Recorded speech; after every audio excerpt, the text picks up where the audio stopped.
I started martial arts because as a child, I was very skinny, had very thick glasses, my eyes were very bad.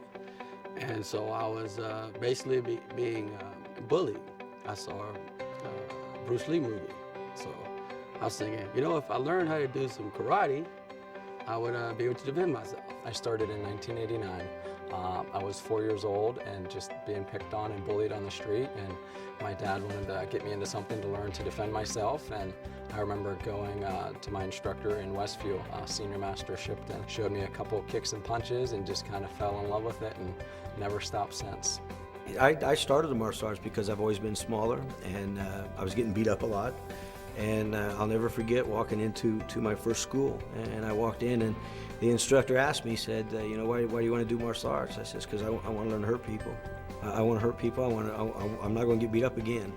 And he just kind of smiled. So then he kind of took me in under his wing and helped teach me that, you know, that the confidence and self-esteem that was developed in me, and it was done in a way that I knew that I could achieve anything in the world because I had somebody else out there besides my parents that believed in me. I realized that you know, that hurting people was the farthest thing from what we were supposed to be doing. I was sold on it before I walked in because, you know, as most kids growing up in the 80s, I watched Black Belt Theater, and, you know, just in a small town in South Georgia, I was always looking for the opportunity, you know, to get started. My son started first. He was 4. He was very shy, and I needed him to have something to build his confidence. And I sat and watched for 6 months where somebody asked me, why aren't you doing this? You're right. Why am I not doing that? And so I'm the one that fell in love with it. Well, I wanted to start Taekwondo before I was able to. I wanted to start when I was like 4, and I wasn't able to until I was 7. I don't remember not wanting to continue. I've always just known that this is what I was going to do for the rest of my life.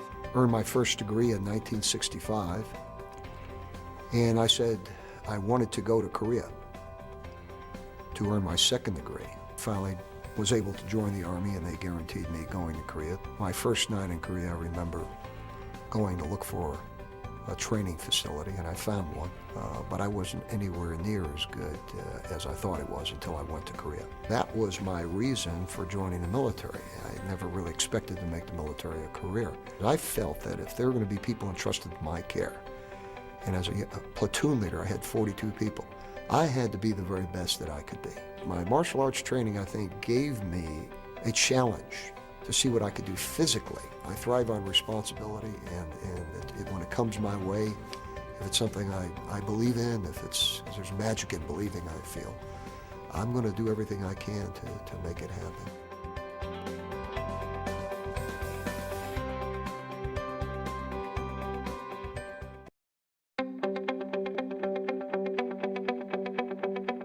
I have a student, Zach Harrell, and he is for sure an example of ATA strong.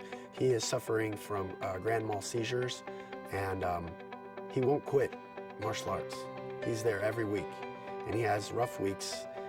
Some weeks many seizures, he'll go weeks with no seizures, but he's always there, and he keeps coming back, and he keeps coming back, and he keeps coming back. And to me, he's a walking example of a black belt, second-degree black belt, a junior leader instructor, and he is ATA strong. The students in general that inspire me are the ones who I know come from maybe broken homes. I myself grew up in a single-parent home. It was a mom, 2 boys, and those students end up being, for whatever reason, some of the best students who you see go from maybe having bad grades, maybe some emotional, psychological problems at home, at school, and you start to see that turn. And then when mom comes back to you and says, I just want to let you know that grades are going up, attitude at home is getting better, that's an amazing feeling for us as instructors and me as a school owner to know that someone who was in my shoes, I was able to help. I have 2 students that stand out to me being ATA strong in the past that I graduated to black belts, and they went on in their careers as they grew up. One ended up becoming a state Supreme Court judge, and one became a professional baseball player. And both sets of parents have contributed their martial arts training through the ATA with their accomplishments. And I thought that was really great to have them come back to me and say thanks for having my child take your class for them to become who they are today.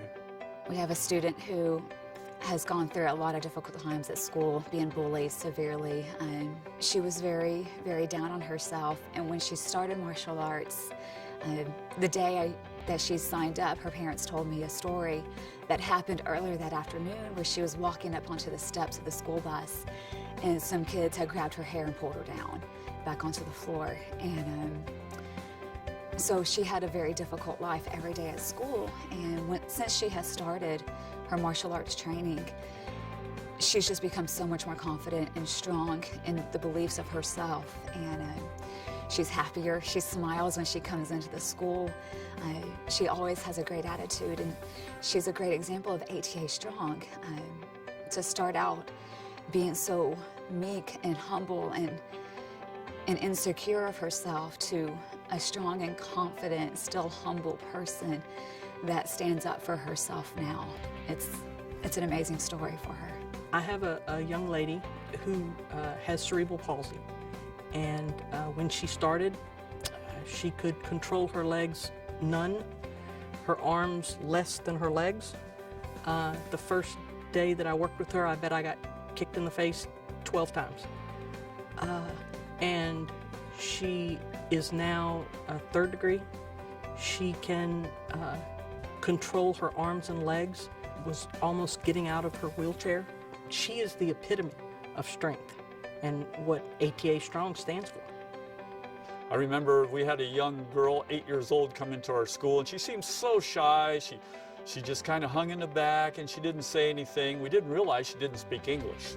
And she did start learning martial arts, and she was learning to speak English all at the same time. So they took her to a tournament, and she took double first places at her first tournament she went to. Well, needless to say, she became an excellent instructor and an excellent leader. She got on the student council in school. She ended up becoming senior class president.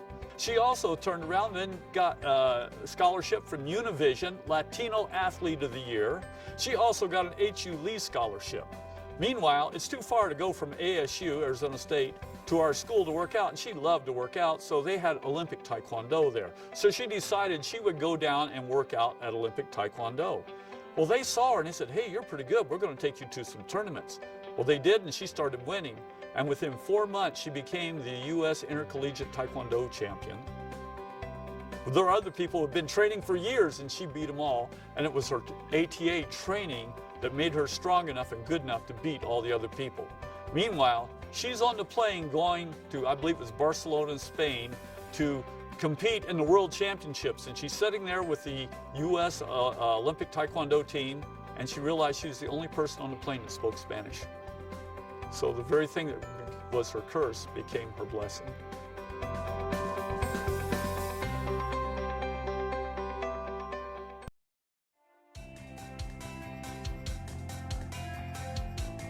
Mastership is really, for me, it's about legacy.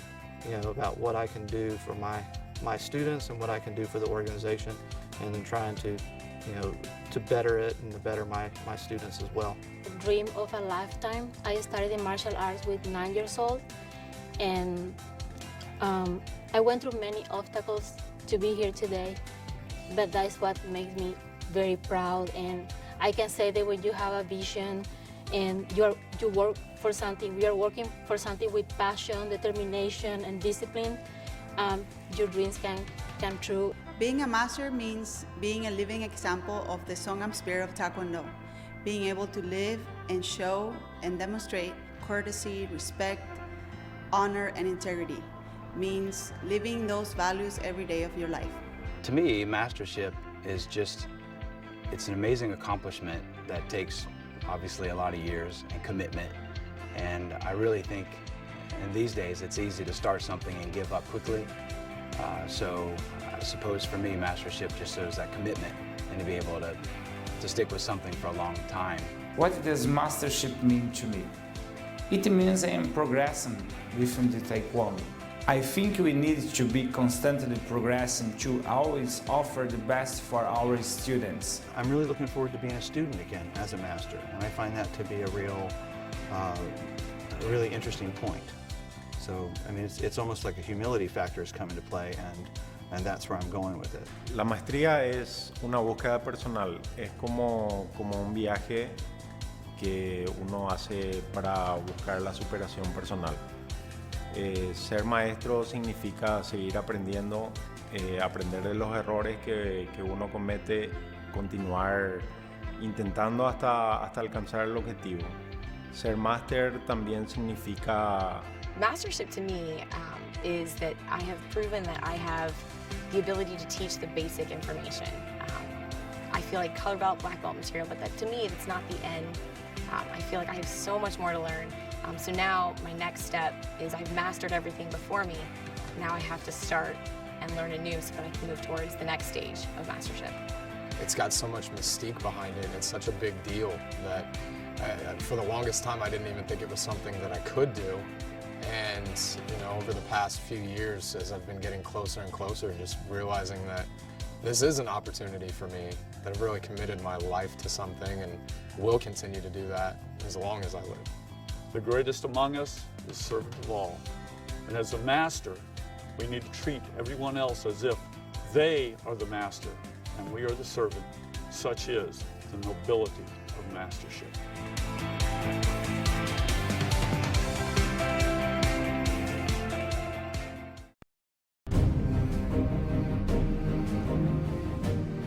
The story that always sticks out in my head about the 3 Grand Masters is Eternal Grand Master was teaching first-degree kids, and I remember I had the opportunity to just sit in the room and watch him teach. And I remember thinking 2 things: how passionate he is about this art. And then I remember thinking, I hope these kids understand and value what they're getting to experience at this time, because they were so lucky. And just to watch him teach, he was at home. I was a first-degree black belt at a tournament, still learning how to kick and punch without falling over, and I was practicing my form. He walked by our ring and he tapped me on the shoulder. He said, "You're going to do a good job today." And I was really nervous. I was in a big division, and I made it through and I got first place in the tournament in forms, my first place ever. And later on I got a picture with him, and he remembered. And he said, "I knew you can do it." And he said, "Congratulations on that trophy." So again, I feel him remembering that and making the point to say that to me really made an impact in my life. He had a real amazing magnetism and charisma and the ability to make you feel like you personally were a very important part of the HEA mission. As I was coming up through the ranks, I internalized 2 important values from Eternal Grand Master. One was that education is really important, and the other was that Songahm Taekwondo can benefit everybody, regardless of physical limitations or income or anything else. Both of those values became very important guidelines for me as I got older and as I progressed through the ranks. And they also inspired me to start Team Pride, which is a nonprofit organization that helps low-income kids throughout the U.S. enroll in Songahm Taekwondo. Grandmaster Emeritus Songahm Lee, I was very fortunate to be able to come up under him. He held a camp each year in South Florida, and it was a time when school owners would come together and train and have fun. But it was also a time when he would connect one-on-one with the club owners or school owners in the area, and just spend some one-on-one time with them and encourage and inspire them. And at that time, I was a club owner in a small area, and so it was very encouraging. I looked forward to that walk that he would take with me. And it made me feel, as a small club owner in a small area, I felt just as important. Grandmaster Songahm Lee, his school in Panama City is only an hour from my school. So I remember even coming up the ranks on Wednesdays, we go train with him in Panama City. And as a school owner and instructor, he's always been a great support system, and anything I've ever needed or questions I had, I could always go to him. It really shows he cares about students, and certainly, and me being so close, he's probably had the biggest impact in my life. I thought I was really good at sidekick for a long time, and I had an opportunity to work out with him, and I believe it was during leadership camp one time, and he was walking down the line, had us all sitting on the ground doing sidekicks, and he walked up to me and probably spent a good 5 to 10 minutes trying to teach me that what I was doing was not right and to correct it, obviously to make it better and to get that little bit of feedback. And now I feel like yeah, it truly helped my kick tremendously. It's gotten, gotten a lot better, and it just proved to me that at any stage in our training, there's always something that we can learn. And that was a big eye-opening experience for me at the time. With our new Grandmaster, he's inspired me to be more healthy. And I think that's one of the best things you can do. And for him to go on this, the health kick with the presidential fitness thing and all that sort of stuff, I think is the best thing that any Grandmaster has done so far. He's my real inspiration. He inspired me to lose a lot of weight at one point in time, and I went up to him, I was shaking his hand. I said, "Thank you for, doing this, Grandmaster. You made me lose 20 pounds. This new Grandmaster, he's on the ball about it." Grandmaster Inho Lee is amazing to me. He sticks out to me in my mind in my journey to mastership more than he probably even recognizes. There were a few years in my training that I was kind of falling, maybe even thinking about not doing martial arts anymore. And Grandmaster Inho Lee actually took a trip to come visit me, and he sat me down. It's just him and I, and we got on a one-on-one level, and I communicated the things that I was struggling with in my life, and he just opened up and shared with me, well, it's okay, and that's life, but you can keep going. And he motivated me to continue, not quit, and now I'm sitting here in this chair, becoming a master.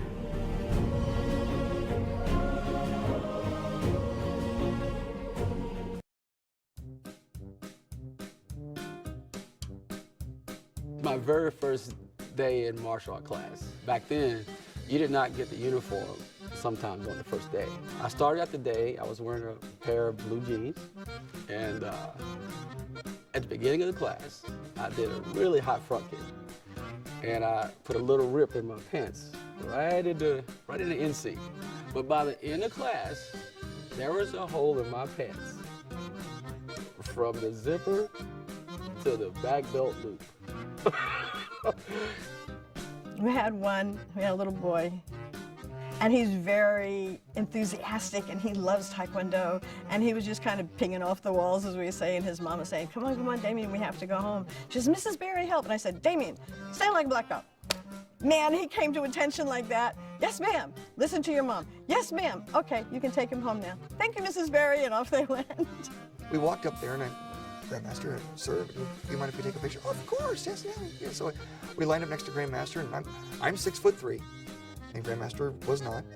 And so when we lined up for the picture, we lined up, and Gary was nervous already anyway. And he's got the camera, he's putting it up to his face, and Grandmaster looked at him and says, "Stop! Don't take that picture!" And Gary almost drops the camera, and so he looks at me, and you! Grabs me by the shoulder, and Grandmaster pulls me down and gets me down on one knee. Get down here! He throws his arm around me and says, "You are never taller than Grandmaster." And he turned around and he smiled and took a picture. It was hysterical. Young kid, and all of a sudden we turn around and he's standing in a puddle. "Billy, do you have to go to the bathroom?" And he goes, "No, so just sometimes my pants sweat." A young man with a red belt division, had to be 8, 9, 10 years old, was finishing Chungjang 2. Gets to his last move, and boom, there go the pants. And what was amazing is he didn't pick him up. He held the last move of the form. I'm just gonna finish the job, regardless of the cost. And I think that's just a testament to, his upbringing, but of course we all had a big laugh. I was a second-degree black belt, and Grandmaster came into Memphis to do one of the clinics with us, and I was earning my form, and we're doing it, or I'm doing the form, and he stops in midstream of doing the form, and tells me, "Wait a minute," and he goes takes a phone call. So I'm there on one leg for a good 10 minutes, and didn't have a clue when he's coming back, so I stood there, and I come back, and he goes, "Good, I was just checking you." I turned 15 years old, and I started working in the martial arts school. And at the time, there was a babysitting service that was connected to the martial arts school. And the girl who ran it she was cute. Of course, I was 15. And I found out soon that she started ATA. I was like, oh, great. I have some common ground to talk to her a little bit on. So one day I was walking from one room to the next, and there was a sliding glass door. Of course, I'm turning my head to the side. She's doing Songahm 1. She gets to the side kick, and I go, "Don't forget to shout." Boom! Ran right into the door. I was not very smooth in that match at all. Karate Kid came out, and we started getting inundated with children coming into schools looking to train. And at the time, you know, I was a lot lighter and a lot smaller, and I looked a lot like Johnny from the Karate Kid. And one day, a little boy was coming in holding his mom's hand, and he walked through the door and looked up and saw me, and he started crying, "Johnny, Johnny, no, Johnny." And he backed out the door and walked out, and they never came back. You're the best around. Nothing's gonna ever keep you down. You're the best.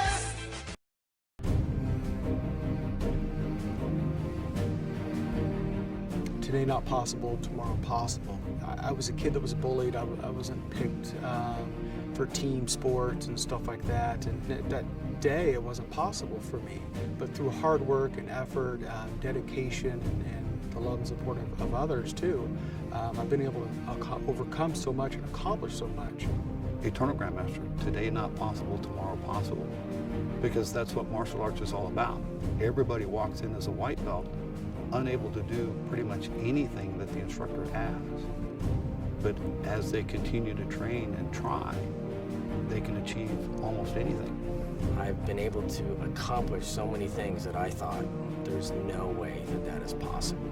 And not only for myself, when I've done that, then I've been able to transform other people and given them those same possibilities and seen other people that there was no hope that they were going to be able to accomplish things, and yet they did through the ATA system.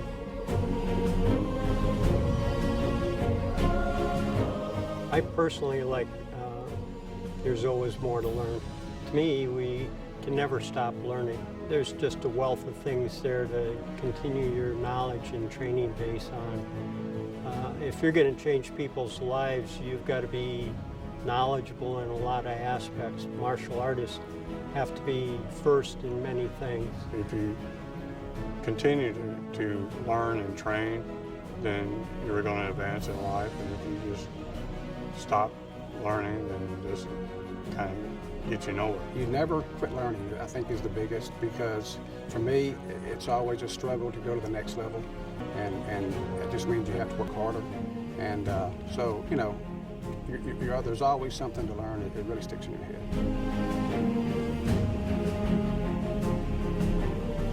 Change yourself first. It's definitely if I had to pick a motto of all the Grandmasters, it would definitely be change yourself first, because you can't be an example for others to follow if you're not an example yourself. I would say change yourself first, because you have to change yourself the way you train, how you want to be saw in other people's eyes before you start teaching somebody else how to do it. And that was a hard thing for me to try to understand. But after thinking about it and talking with him, I realized that no one can expect somebody else to do something for you. It has to come from within. I believe that every day is a learning process, and to me the ATA is an experience in life. It's a learning process. It just means it gives you an opportunity to be better.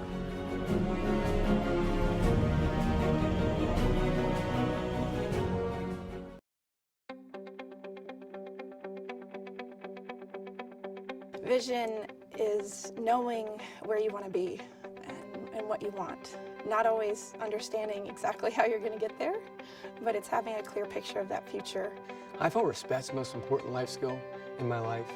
I've seen it through my years of teaching. When a tiny tad goes up to a parent, looks in the eye, and says, "Yes, Mom," or "Yes, Dad," or when a karate kid says to a bully in school who's been picked on all his life and he has the ability to show confidence and be ATA strong, I feel that when you earn respect and you give respect to others, it really shows, you know, that you can become something and overcome any challenge that comes your way. And that's what the ATA has done for me. Well, I would think loyalty, Eternal Grandmaster. He always made me feel like I was the most important person in his life.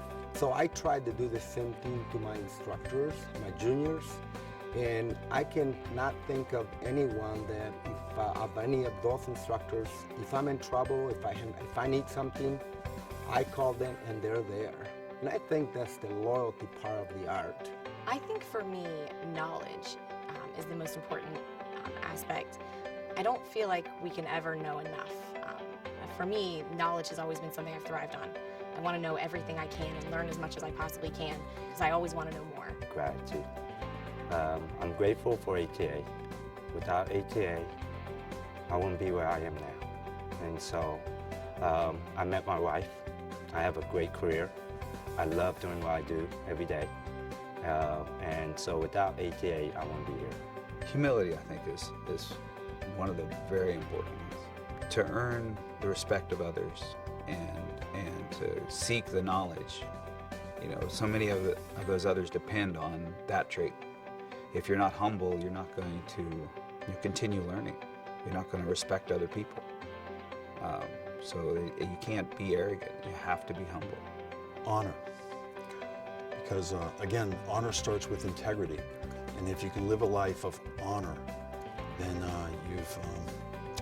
you've lived a life set by your standards. And have the gratitude to have instructors and friends and chief instructors to help me to become the person I am now. It's an honor for me to be representing and be part of the 45 years up to here, to now. I'd like to talk about nobility, and nobility in our world today, where it needs to be, is the outstanding character and the excellent values that a leader needs to have in order to make the best decisions not for himself, not for the leader himself, but to make the best decisions for the people that are following, in our case, our students. Mastership. Being a master is great, but being a student is even better. And to continue being a master, you must be a student. Otherwise, I believe you just kind of fall off the face of the earth without continuing to learn and grow, and to help other people to learn and grow.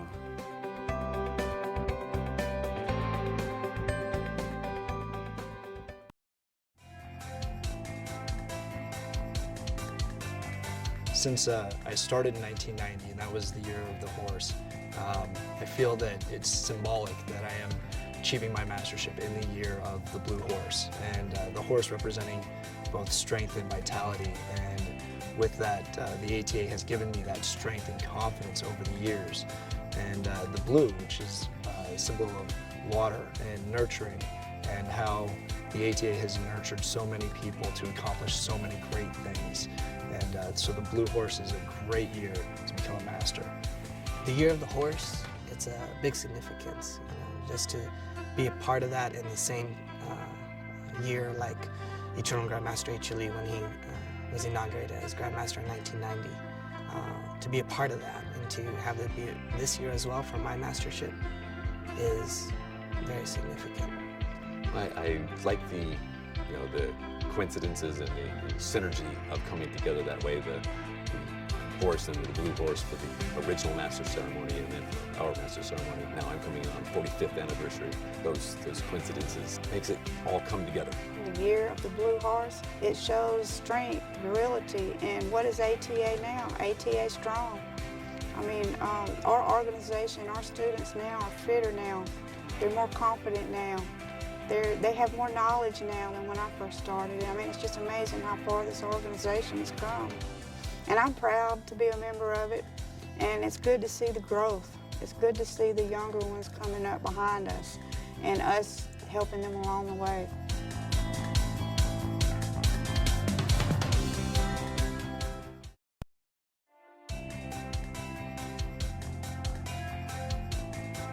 Well, to me, it's the big event for me with the ATA is World Championships. Right here. It's like a family reunion. I see people that I haven't seen in a year from all over the world, people I've competed with for years and years. So to me, it's like a family reunion in Worlds, and to me, that's the big event for me. I would just say that when I finally won my first World Championship, I've been close so many times, and it finally happened one year, and I was pretty happy about that. Because I got close so many times that I thought I should have won, but it never happened. So it was kind of a relief to get it finally done. It's one of the goals I had set.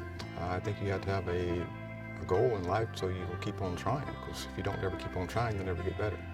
All three trips that that I have taken to Korea with Eternal Grandmaster in '87, the first. And then the second one, I went with my son, and he tested for 4th degree. And then, of course, the last trip, I went with 2 of my other instructors. And each time I go, I think it's a really good learning experience, traditionally from the American and Korean cultures combined. The thing that probably sticks out the most in my mind is the first ever instructors camp in Korea. It's more about the feeling that that event has given you. But that first trip to Korea really solidified in me what a great organization that this is, the ATA, just the possibilities that I could have myself if I was going to continue, and really what it meant to be an instructor and to be a leader. My first time at World Championships was in 1998, and opening ceremonies when Eternal Grandmaster walked out with a baby tiger on a leash. That was very amazing to me. I mean, the whole experience of my first World Championships and then seeing Grandmaster walk out with a baby tiger was pretty inspiring. When Grandmaster passed away, I had the honor of attending that funeral. It was a testimony to his vision. It was a testimony to his passing on the ATA to the seniors, to the masters. It was a wonderful ceremony. I'm honored to have been there, and it was something that lives in my mind every day. In fact, I continue to wear the pin from that service to honor Eternal Grandmaster.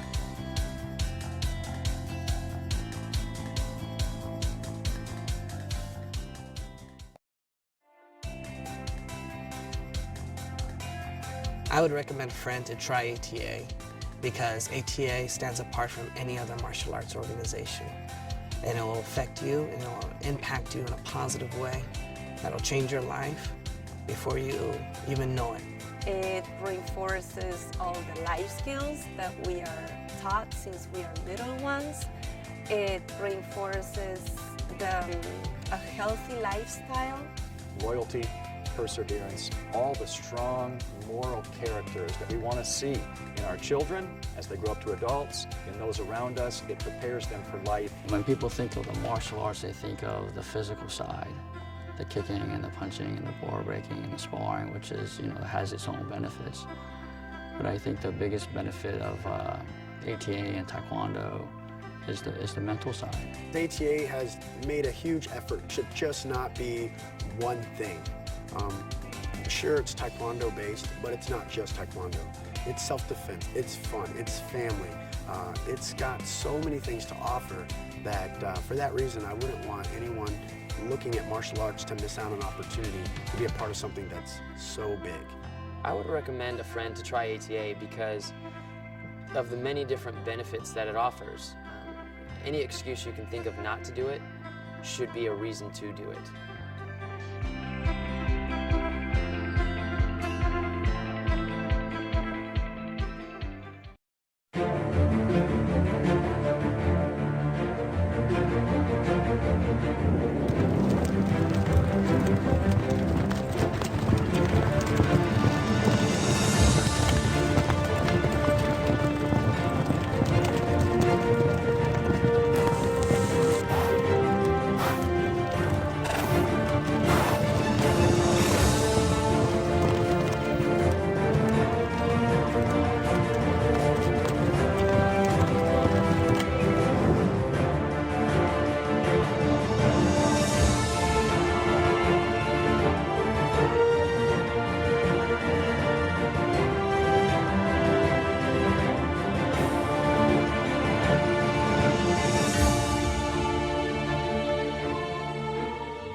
문을 열어라!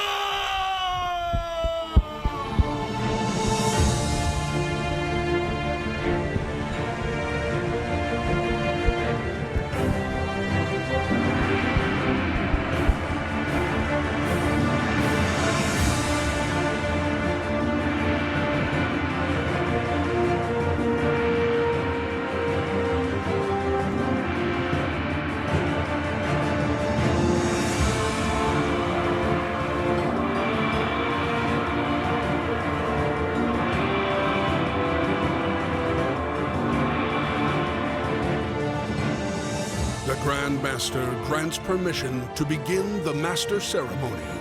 6th degree Black Belt Master inductees, present yourselves to the Master's Council and your invited guests.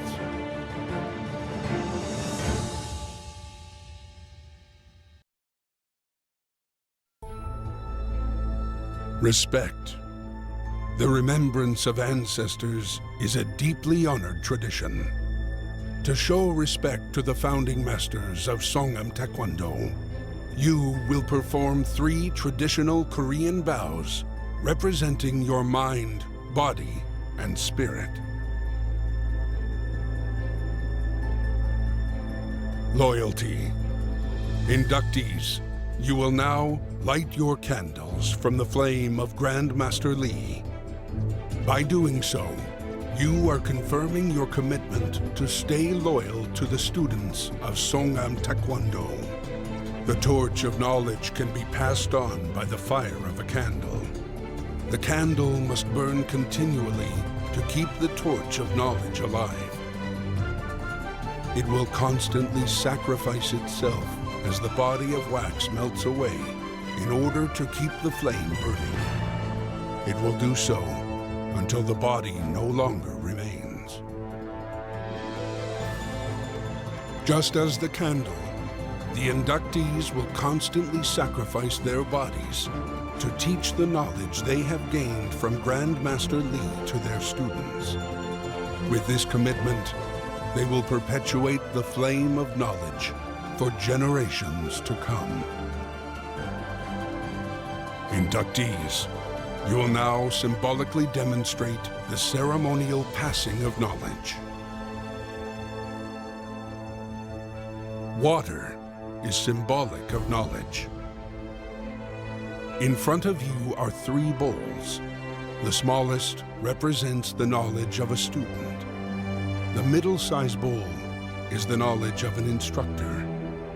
And the final, large bowl is that of a master. The small bowl, representing the knowledge gained by a student, is full, demonstrating that you have learned about being a student of Songahm Taekwondo. You will empty the water of this bowl into the master's bowl. The middle-sized bowl is also full, representing your completeness of knowledge as an instructor. You will now complete the process of pouring the water into the master's bowl. The large bowl, that of a master, was empty, but now has been partially filled with all of your knowledge as a student and an instructor. However, the bowl is not yet full. You cannot fill the bowl alone. You will now take the master bowl and let the Grand Master's water fill it, thus representing that the Grand Master will guide and teach you the way of a true master. After the ceremonial passing of knowledge, it is only fitting that the Master inductees show their gratitude to the Grand Master. They offer a gift to represent appreciation for the knowledge, leadership, and guidance that the Grand Master has sacrificed for them in their quest to mastership. By tradition, the gift is a coin made of 24-karat gold, the purest of gold there is. The gold symbolizes devotion and loyalty in their hearts. Each new master has a special, personal meaning behind the gift. The gift is a symbol to show the worth of the student-instructor relationship. Honor is defined as the adherence to what is right and just. You have devoted your lives adhering to what is right. You have also chosen the honorable path to teach what you have learned, thus earning your place of the exalted position amongst the masters. In recognition of this honorable act, you are presented a gold ring. This ring is made of gold and black onyx, inset with a diamond. The diamond represents Grand Master's loyalty forever to the masters.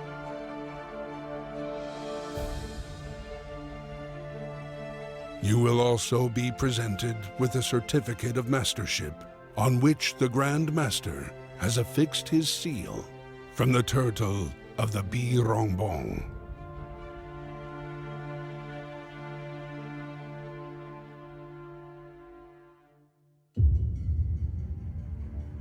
Humility.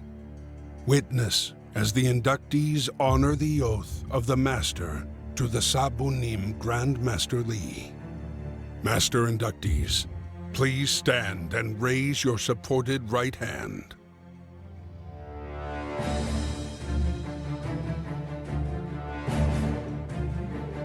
Do you swear that by accepting this position as Master, Senior Master, or Chief Master Instructor, you will dedicate the remaining years of your life to guide the students, black belts, and instructors on a journey to mastership in both their physical and mental development, and that in your personal life, you will live daily as an example of the Songahm spirit of Taekwondo, following in the path that Grand Master Lee has forged for you, and sacrificing yourself daily for the betterment of Taekwondo. To this, do you swear? I do!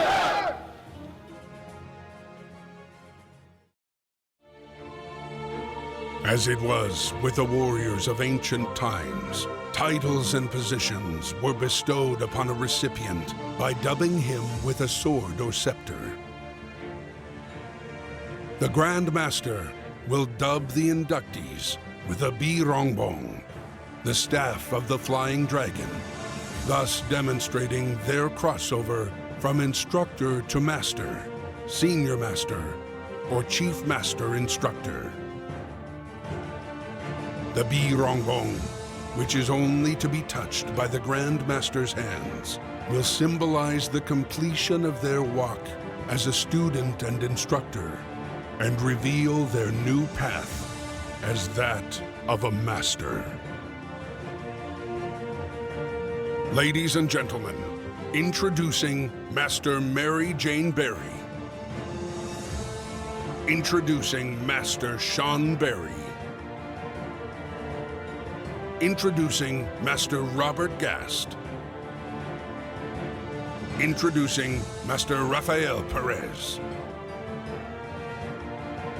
Introducing Master Kelly Harmon. Introducing Master Rex Willems. Introducing Master Nick Keene. Introducing Master Troy Amon. Introducing Master Monica Smith. Introducing Master Michael Pack. Introducing Master Adam O'Connor. Introducing Master Christopher Martin. Introducing Master Josiah Ruckert. Introducing Master Eric Rebnord. Introducing Master Jason Pacala. Introducing Master Alex Miller. Introducing Master Michael McFarland. Introducing Master Chantel Barrett. Introducing Master Michael Estep. Introducing Master Carolina Warnes. Introducing Master Michelle Pavlik. Introducing Master Brad Niemeyer. Introducing Master Carolina Gonzalez. Introducing Master Jason McCraney. Introducing Master Chong Sol. Introducing Master Nicholas Schaefer. Introducing Master Corey Coffrin. Introducing Master Brian Davidson. Introducing Master Robert Landrum. Introducing Master Jim Cummings. Introducing Master Linda Schumann. The 7th degree black belt instructors have passed their requirements and will now be dubbed Senior Master Instructor. Ladies and gentlemen, introducing Senior Master Betsy Stevens. Introducing Senior Master Jeff Newberry. Introducing Senior Master Daryl Hargis. Introducing Senior Master Marcelo Ferrer. Introducing Senior Master Adamar Andrade. Introducing Senior Master Darren Palmer. Introducing Senior Master Eric Thomas. Introducing Senior Master Valentina Canese. Introducing Senior Master Carol Russo. Introducing Senior Master Scott Karpiak. Introducing Senior Master Jordan Schreiber. Introducing Senior Master Ron Boswell. The 8th degree black belt instructors have passed their requirements and will now be dubbed Chief Master Instructor.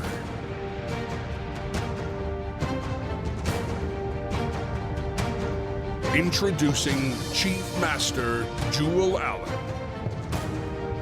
Introducing Chief Master Greg Arsamond.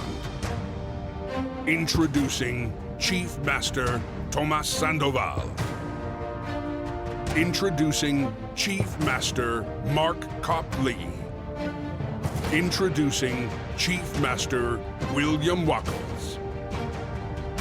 Introducing Chief Master Philip J. Wargo. Ladies and gentlemen, Grandmaster Lee and the Songahm style of Taekwondo introduce to you the 2014 Master Class.